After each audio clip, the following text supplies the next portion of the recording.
Nous sommes sur la 100e édition du Tour de France cycliste et nous allons vous faire partager les coulisses, plus exactement ce que l'on appelle la zone technique. C'est de là que le cœur de réseau a été mis en place par Orange tous les jours pour ses clients. Ce sont les techniciens d'Orange qui assurent depuis plus de 15 ans l'ensemble des transmissions aux images des chaînes de télévision et radio du monde entier. Pour cette 100e édition du Tour de France, nous allons vous faire rencontrer ceux qui sont au cœur de l'action au quotidien et qui n'ont pas le droit à l'erreur. Je vous présente Jacques Veuillet. Jacques Veuillet connaît très bien tous les travaux menés par les UI. Voici Gilles Lechat. Gilles est délégué par la DERX pour assurer à Orange Events, pendant les 4 semaines du Tour, la gestion technique des équipements haut débit ainsi que du réseau de collecte IP. Et enfin, Henri Thérault, le grand patron de l'organisation événementielle des moyens techniques déployés sur le Tour depuis 15 ans. Grâce à eux trois, vous allez découvrir toute l'ingénierie télécom mise en place au jour le jour sur cet événement mondial.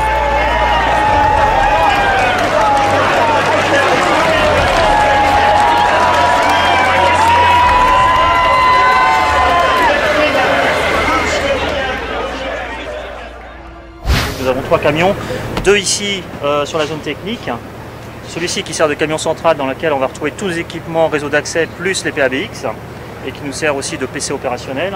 Derrière, on a un camion secours dans lequel on a l'image des configurations en cas de pépin, c'est-à-dire qu'on a des équipements de secours qui sont dans le camion, des câbles de secours, on a tout ce qu'il faut, un dispositif de secours, et on a un autre camion qui est localisé dans la salle de presse qu'on ira voir tout à l'heure. Le but du jeu, entre guillemets, le matin, c'est de raccorder notre camion central via des fibres optiques sur le réseau opérationnel de France Télécom. Toutes les données techniques nous ont été livrées par lui bien en amont, bien évidemment. Et le but du jeu, c'est de plugger les fibres livrées par nos collègues de l'UI sur les bandeaux optiques de façon à faire monter les équipements à l'état opérationnel. Donc le niveau physique en premier temps. Et dans un deuxième temps, ce qu'on va faire, on va checker les connexions des équipements routés par nos collègues de la DERX sur le réseau IP et le réseau ATM, de façon à avoir la continuité sur tous les maillons de la chaîne entre les équipements réseau d'accès et les équipements qui sont localisés dans le haut du réseau, les bases. Alors effectivement, par terre, on peut voir, on pourrait croire que c'est désordonné, mais en vérité, tout est classifié. Et si on se penche un peu, on voit ici que la connexion alimente nos collègues de RTBF. Et si j'en prends une autre, on pourrait avoir une connexion ici qui peut alimenter ARD, un autre fournisseur. Donc tous les matins, l'ensemble de nos techniciens ont des tourets de câbles et les dévident et les emmènent directement, soit RTL, nos amis d'Europe 1, BFM et ainsi de suite. Alors, à partir de la fibre optique ici que l'on voit qui est en place, on peut alimenter l'ensemble des télévisions et cette fibre optique permet la retransmission en HD de toutes les images TV que vous allez voir arriver chez vous devant votre télévision. On va suivre notre fibre. Donc notre fibre court à travers ici. Notre fibre est protégée par un passe-câble si jamais des camions ou des engins motorisés doivent passer. Et ensuite, notre fibre optique part dans ce qu'on appelle le VRD et arrive directement dans nos centraux, nos DSLAM, et ensuite on renvoie l'image à Paris et qui est retraitée par les différentes télés. Donc forcément, c'est un travail d'équipe. On est différentes entités, la DERX, les UI, voilà, les UPR bien évidemment, qui travaillent sur le projet. Un maillon de la chaîne est défaillant, ça ne peut pas fonctionner. Il y a les techniciens que l'on voit sur le terrain, mais il y a aussi ceux qui sont en back-office, notamment ceux de la DERX qui participent largement à la réussite de ce tour. Moi je les appelle les techniciens de l'ombre. Voilà. Donc en fait voilà, donc on est en train de préparer le Mont Ventoux, donc c'est particulier parce qu'en plus le Mont Ventoux dans sa configuration géographique déjà est très particulière, mais en plus c'est le 14 juillet et le 14 juillet c'est férié et c'est dimanche. Donc voilà, donc il a fallu qu'on blinde un peu plus les aspects mis en place des configurations. Donc il y a une mobilisation générale des techniciens de supervision qui nous mettent en place les scripts de routage au quotidien tous les matins pour que les équipements fonctionnent, de façon à ce que tout soit opérationnel, on va dire à partir de 6 h du matin, en sachant que l'équipe va être présente en haut du Mont Ventoux à 5 h du matin. Donc les collègues du GCRIP sont avertis, au lieu de mettre les configurations en place à 7 h 30 le matin comme c'est prévu sur toutes les étapes, ils vont le faire à 6 h du matin. En backup, l'astreinte du PEMGBE qui assure le soutien niveau 2 pour le GCRIP en cas de problème est prévenu. On a les numéros de contact, ils sont prévenus, le moindre souci, on les appelle, ils seront présents et nous, ça nous rassure. On a l'ATM, le GSR ATM qui nous route tous les VPVC au quotidien. L'astreinte du GSR ATM est prévenue. Ils savent exactement la configuration atypique que l'on doit mettre en place. Ils l'ont déjà préparée, ils l'ont comprise.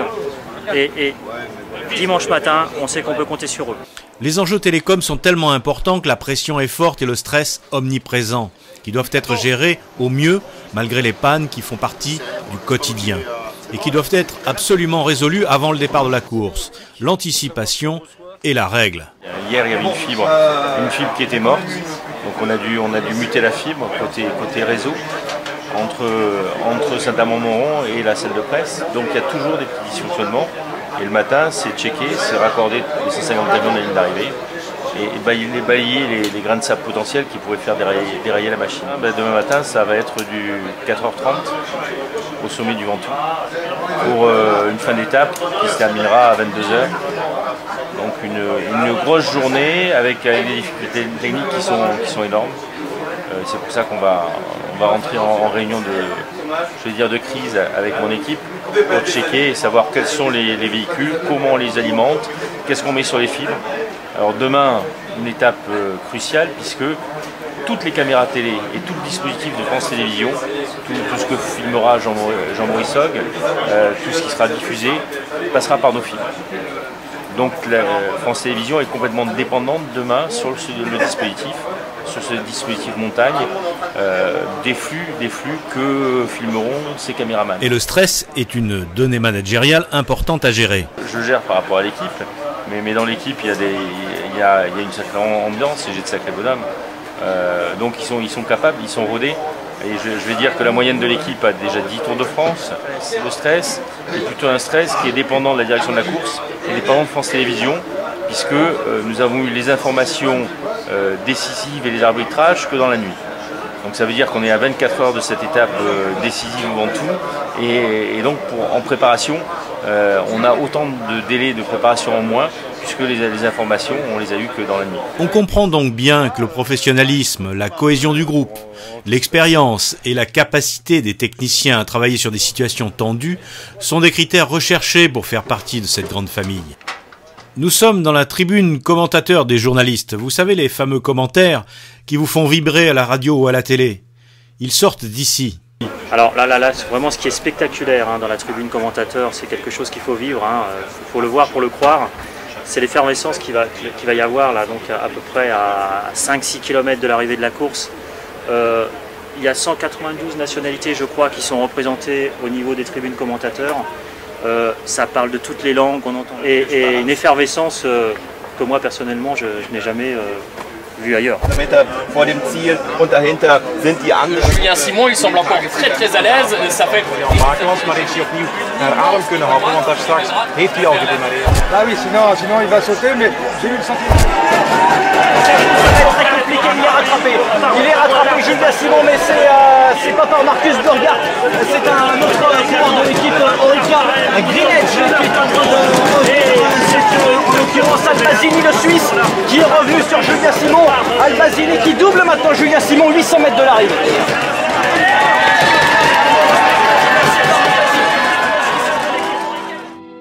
Ce matin, nous sommes à l'Alpe d'Huez, à J-1 du départ de la 18e étape, cette étape collector tant attendue de tous les amateurs de vélo, proposait cette année une double ascension inédite avec ses 11 km formés des 23 virages. Le village de l'Alpe se remplit de camping-cars qui vont assister au plus grand événement mondial itinérant.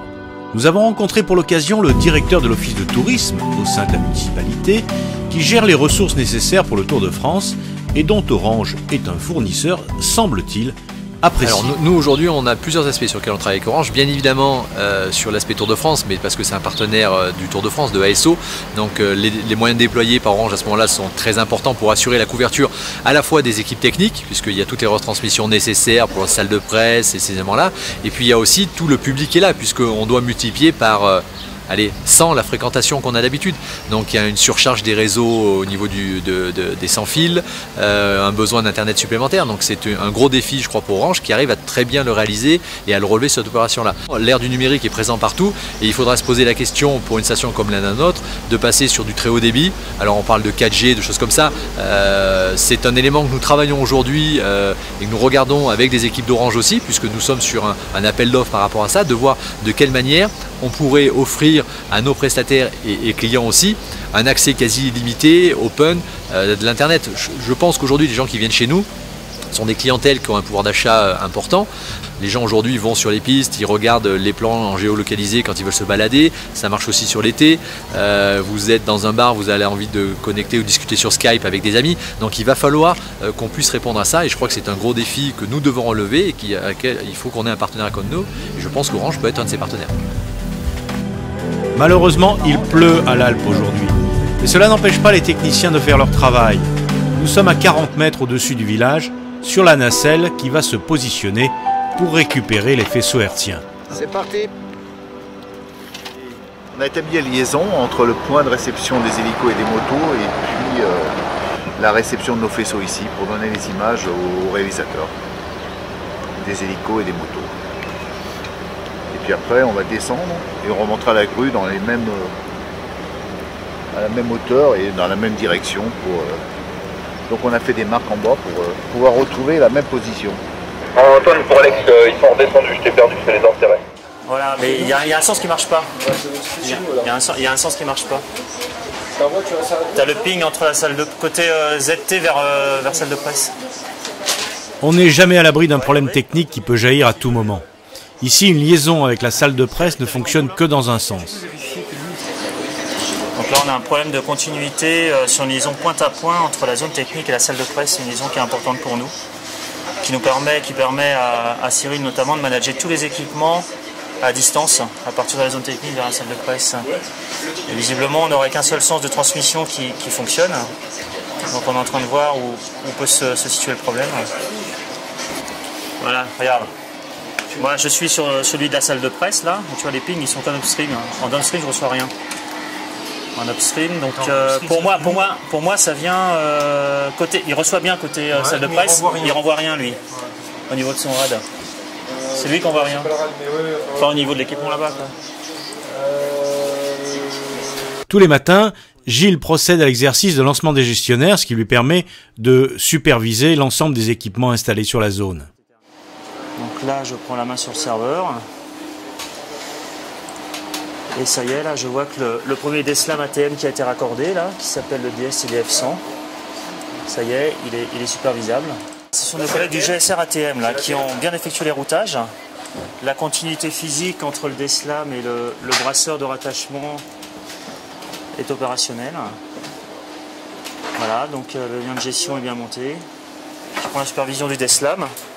Et à partir de là, je vais commencer à checker toutes les connexions. Voir si elles sont bien opérationnelles et routées dans le réseau. Donc en parallèle, les collègues sont sur la zone en train de raccorder tous les équipements, tous les camions. Là, on va joindre la salle de presse pour voir s'ils ont raccordé les deux DSLAM. Pour voir si le niveau physique est bon, de façon à ce que moi je puisse du camion central sur la zone technique, voir si les VLAN de gestion sont montés pour que je puisse les superviser. Salut, dis-moi, vous avez raccordé là la fibre optique là côté salle de presse? Ils sont en train de la ramener là. Ok, tu m'appelles là quand vous avez raccordé les deux fibres? D'accord, ok, merci, allez à tout à l'heure. Bon alors, comment tu te sens aujourd'hui? Bien, déjà rassuré. On a déjà raccordé une première partie là, enfin les équipements sur la zone technique. J'attends avec impatience qu'on nous donne des nouvelles de la salle de presse. Bon, elle n'est pas très loin. S'il y a un souci, les équipes, on peut intervenir là-bas pour leur filer un coup de main si vraiment ils ont un problème. Mais là, dans peu de temps, là, ils vont avoir terminé de ramener la fibre jusqu'au camion et puis ils vont le raccorder. Derrière, ils vont m'appeler puis on va checker tout ça. Ah non, bien, là, impeccable. Hein. Vraiment, on a l'Alpe d'Huez en montagne. Une zone un peu compliquée. Puis là, tout se passe bien pour l'instant. Il y a juste la météo qui commence à inquiéter tout le monde parce qu'à partir de 10h, voilà, il y a la pluie qui va arriver. Et visiblement, elle va arriver pour un bon moment, on va toute la journée. Donc la pluie, hein, c'est l'ennemi de l'équipe itinérante. Ils sont dehors, ils raccordent dans des conditions climatiques qui sont pas si évidentes. Bon là aujourd'hui ça va, il fait pas trop froid. Mais après derrière il faut protéger tous les points de connexion parce que l'eau va tomber dessus et il ne faudrait pas qu'il y ait de soucis liés à l'eau qui pénètre dans les boîtes de raccordement. Tout le monde a la grosse patate et là à mon avis je crois qu'on va battre le record de raccordement d'une zone technique sur le Tour de France. À mon avis là 8h moins 20 il est, c'est bien parti pour un record historique. La difficulté de cette zone c'est qu'elle est découpée en 2 zones et on escalade donc un petit ruisseau et toutes les radios se situent de l'autre côté. Salut Fabrice, tu vas bien? Voilà donc ça va faire un gros 15 km de câble aujourd'hui, j'en ai bien peur. Mais comme on dit, l'air de la montagne ça vous gagne. Regardez le paysage, avec les neiges, avec la montagne. Je pense que beaucoup de gens aimeraient travailler dans un cadre pareil. Alors il y a quelques années, les hélicoptères me brouillaient les faisceaux hertziens et me faisaient tomber les communications. Depuis, j'ai une réunion en début de tour avec les pilotes d'hélico pour leur dire voilà l'axe de nos faisceaux hertziens. Et depuis, il y a de la fibre qui monte ici. Et donc les FH, les faisceaux hertziens, sont des secours heureusement. Mais voilà, tout est sous contrôle sur cette étape. Normalement, tout est sous contrôle, il n'y a pas de problème. On voulait annoncer à Henri un record exceptionnel. Le record de raccordement de la zone technique et de la salle de presse. En combien de temps? Combien? 7h30. Il est 7h30. L'équipe d'aujourd'hui a battu le record de raccordement de la zone technique. Enfin moi je noterai un truc quand même, juste c'est que Henri a mis la main à la pâte, sinon je pense pas que le record a été battu. Ah merde, je suis un gros faillot. Je suis un super gros faillot. Henri, record battu, 7h27. Bon maintenant, il faut savoir comment on l'annonce à notre équipe. Attention les gars, j'appelle Monsieur Biguet. Mais Poutou, il a payé le champagne, ce soir il paye le restaurant. Ah ouais, au petit-déj. Martine. Monsieur Biguet. Tous les matins, vers 8h30, le directeur technique du Tour organise un brief d'un quart d'heure environ pour attirer l'attention des points particuliers. Il y a des mesures de sécurité, c'est pas pour ça. On n'est pas à 5 minutes les gars, regardez. On a commencé donc à 5h du matin, il est 9h moins le quart, on a quasiment fini. Voilà, donc c'est un petit brief qui dure à peu près 10 minutes, un quart d'heure, tout dépend de l'actualité, la volumétrie des sujets à aborder, s'ils ne sont pas importants, pas importants. Donc il y a un représentant de chaque groupe qui travaille sur la zone technique, donc c'est Henri bien évidemment qui représente Orange. Alors le Tour de France c'est un cirque. Tous les matins on monte un grand chapiteau, on démonte le soir. Parfois donc on a des transferts qui sont longs. Pour rejoindre nos hôtels, quand il y a des camping-cars qui descendent vers la vallée, on n'est pas avant 2-3 heures du matin dans les hôtels, on prend une douche et puis il faut reprendre rapidement la route, on a quelques heures de sommeil, on reprend la route. Donc c'est des conditions tout de même de fonctionnement extrêmes et je pense qu'on ne peut gérer une équipe comme ça qu'en étant souple et avec une mentalité un peu rugbystique, à savoir qu'on est tous soudés et que quelles que soient les conditions, quelles que soient les intempéries, s'il pleut, je serai le premier à venir tirer des câbles, à mettre les pieds dans la boue pour leur donner un coup de main. Et donc c'est des valeurs, je véhicule des valeurs de solidarité, d'amitié, des valeurs de la rigueur, essentiellement de la rigueur. On ne peut pas se permettre, quand on construit 500 lignes, d'avoir la moindre anicroche. Et donc par ailleurs, il y a des moments de convivialité que j'organise tout au long du tour. La valeur humaine de tous ces techniciens, qui sont des techniciens complètement irréprochables, et je ne les choisirais pas s'ils n'étaient pas des valeurs d'exemple dans leurs unités. Ce que je souhaite, c'est que la beauté qu'ils ont en eux-mêmes, ils l'expriment sur le Tour de France, parce que le Tour ne se vit qu'avec le cœur.